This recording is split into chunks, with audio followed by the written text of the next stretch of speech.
Assalamualaikum warahmatullahi wabarakatuh. Perkenalkan, nama saya Madinatul Musyarifah dengan NIM A11 2021 13938. Di sini saya akan mempresentasikan ini UAS data science-nya. Pada ini import pada SPD ini itu digunakan untuk manipulasi data berbasis tabel pada tabel data frame. Nah, ini itu bagian yang CSV ini itu nama file agar koneksi pada drive Google Drive-nya ya. Ini kan nama fileku. Nah, ini Google Drive-nya biar connect.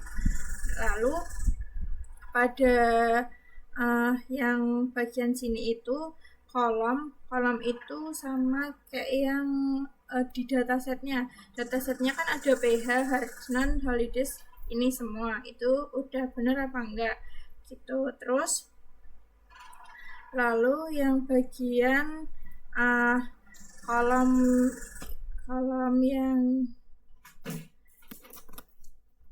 kolom yang ini itu missing kolom ini itu untuk mengidentifikasi kolom yang tidak ada dalam dataset. Ini bagian sini gitu. Terus pada ini pada df selection kolom ini itu untuk membuat sebuah data frame hanya dengan kolom yang ada dalam select kolomnya gitu. Lalu yang bagian print ini itu untuk menampilkan dataset seperti baris, tipe, data, dan jumlah nilai non-nol.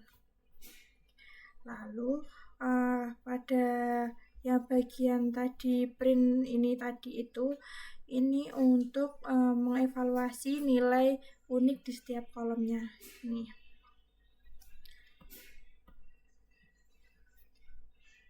Nah, yang ini itu untuk menampilkan jumlah baris dalam dataset nih, number of round ini.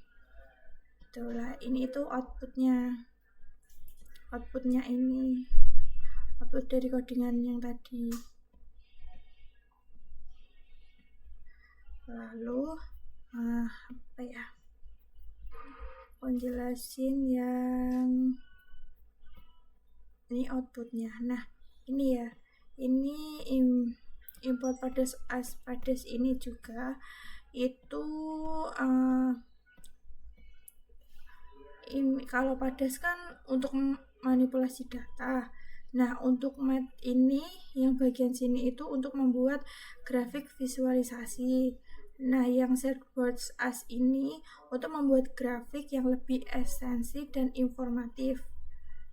Kalau yang Clear Input atau Simple Inputer itu digunakan untuk menangani nilai yang hilang dengan metode imputasi. Nah, ini kan nilai-nilai yang hilang. Jadi itu ini. Nah, ini tuh outputnya tuh muncul kayak gini.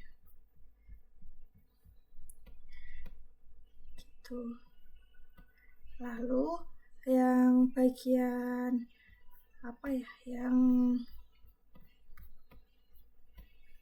yang kurva ini tuh kan kurvanya.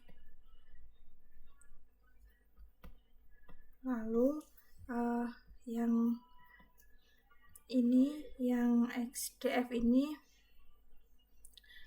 yang XDF ini itu dataset yang telah melakukan implementasi atau dataset berisi sebuah kolom yang dipilih sebelumnya termasuk kolom target. Nih drop untuk hapus ya, drop itu ini tuh untuk menghapus kolom bukan baris gitu. Lalu ada bagian yang mana yang ini kan figur ini ini itu membuat kanvas untuk plot yang ini atau mengatur ukuran kanvas menjadi lebar 12 unit. Ini kan agar ini loh, ini biar 12 unit. Ini kan 12/10 nih yang ini. Nah, pada bagian ini baris kedua ini Ini itu untuk menghitung antar kolom numerik dalam data frame.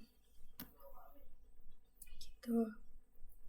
Nah, yang bagian SNS ini untuk membuat visualisasi Hedgeman dari matriks kolerasi. Nah, yang ini. Lalu yang bagian ini, title ini itu menambahkan judul untuk Herman membantu menggunakan memahami ini judul ini gitu. Nah, so ini untuk menampilkan heatmap output. Jadi untuk menampilkan agar hasilnya ini muncul itu menggunakan PLT show. Jadi nanti akan muncul seperti ini. Oke. Nah, pada penjelasan ini itu warna merah ini kolerasinya itu positif. Kalau yang biru yang ini itu negatif. Terus yang lebih terang ini itu hubungannya tuh lebih kuat. Kalau yang gelap ini kan gelap ya daripada yang ini. Itu hubungannya lebih lemah gitu.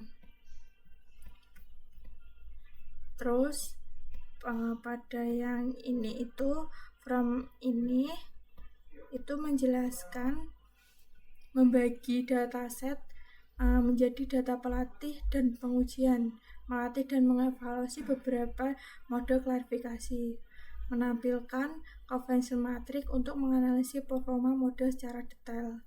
Nah, ini juga membandingkan akurasi antar model.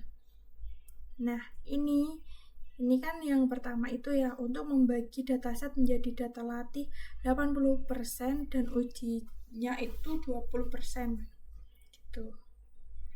Lalu yang ini extend test. Nah, ini yang ini itu digunakan untuk mengevaluasi performa model. Ini nih yang ini. Nah, bagian ini classification ini yang ini itu berisi nama model sebagai kunci dan objek model. Ini sebagai nilainya. Ini kan aku klasifikasinya kan menggunakan 3 ya, random forest, SVM sama KNN. Nah, itu aku pakai metode 3 ini. Nah, pada bagian yang ini result ini itu untuk melatih model dengan data latih, membuat prediksi berdasarkan data uji, menghitung akurasi prediksi model dibandingkan nilai sebenarnya. Nah, hasil akurasi disimpan dalam dynasty result. Ini yang ini. Nah, pada yang bagian ini confusion matrix ini itu untuk menggunakan untuk membuat matriks konfigur untuk analisis kesalahan prediksi. Nah, pada ini baris ini menunjukkan nilai aktual, kolom menunjukkan prediksi. Oke. Lalu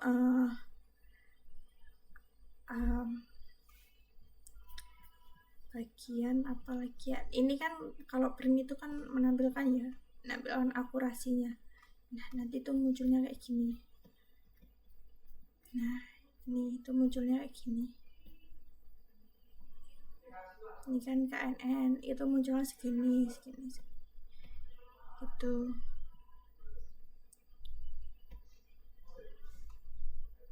Lalu pada ini yang from ini itu digunakan pengembangan dari proses sebelumnya untuk menambahkan normalisasi data gitu. Jadi data ini itu data normal gitu, data agar setiap fitur berada dalam rentang 0 hingga 1 gitu. Lalu yang bagian result ini, result normalis ini itu melatih model dengan data latih yang sudah dinormalisasi, membuat prediksi dengan data uji yang dinormalisasikan, dan menghitung akurasi prediksi dan menyimpan di directory. Nah, pada bagian CM ini itu juga kayak tadi, ini kan juga menggunakan 3 metode. Nah, ini kan outputnya ya sama. sama outputnya.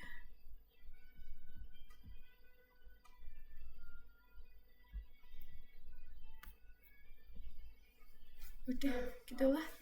Terima kasih presentasi dari saya. Apabila ada salah kata mohon dimaafkan. Cukup sekian. Wassalamualaikum warahmatullahi wabarakatuh.